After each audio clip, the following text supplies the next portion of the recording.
Poker tells, always. From the doc, Mr. Dr. D. Selzer-McKenzie. Sometimes you'll hear a recommendation that you should always take a specific course of action in poker under certain conditions. Such advice is almost always wrong. Note that I said almost always wrong. That almost modifies today's word. Always. Always has its moments, but not many. Your best tactics in poker and in everyday life come from assuming you're always going to routinely do something, and then try to find reasons why you won't. That's the function of almost. If you don't find compelling reasons to overrule always, you stick to your choice and do the obvious. If you do find reasons, you're honoring the almost. Don't be bewildered by what I just said. The key is that if you try to make decisions under time constraints with no starting point, your evaluation is apt to be muddled. You usually won't be able to organize your thoughts quickly enough. So it's helpful and appropriate to begin with a bias.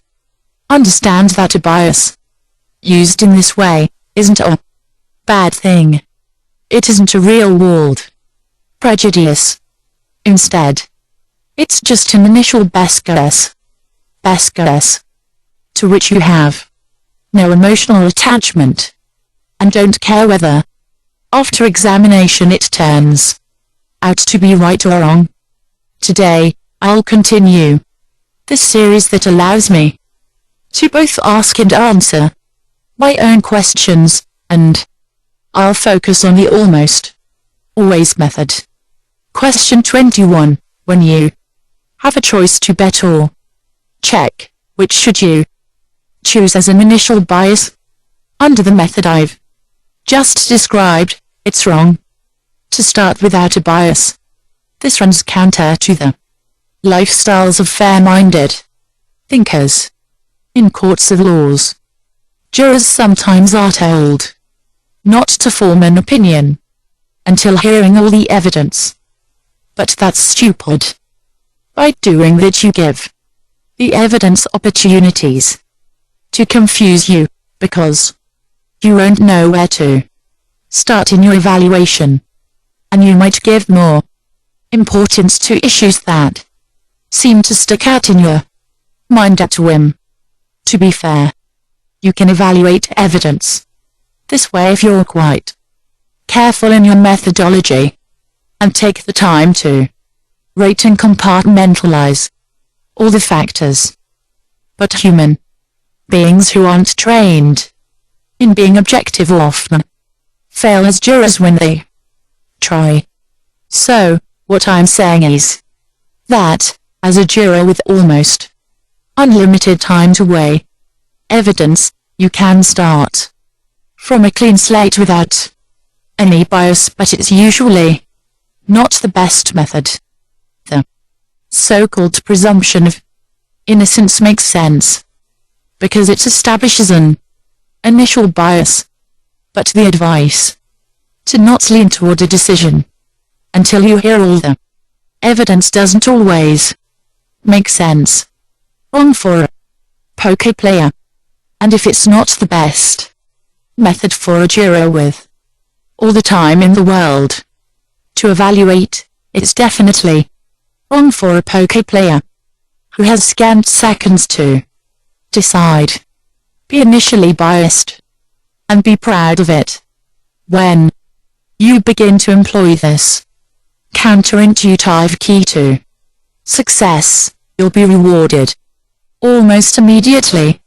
I'll remind you one more time in this discussion, I'm not using the word bias to mean that you're not objective.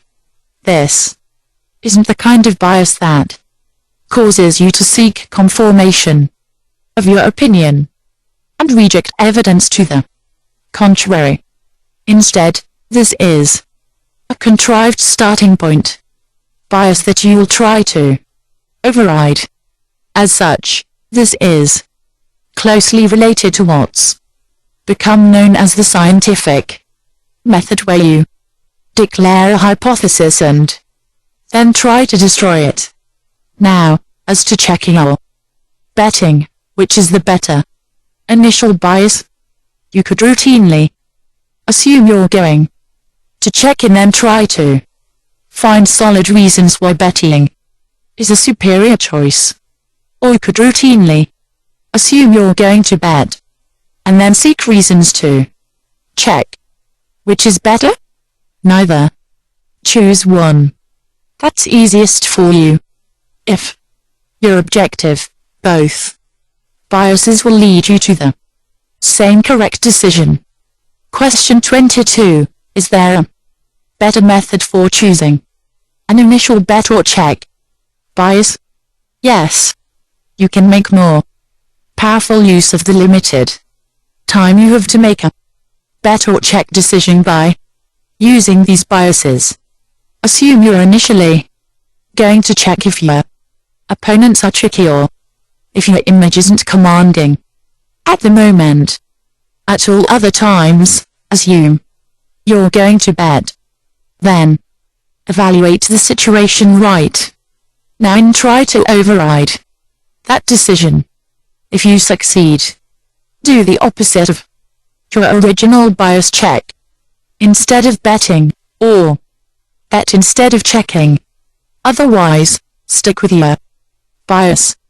If you use this simple method, you'll be surprised how quickly and how clearly your poker decisions begin to improve.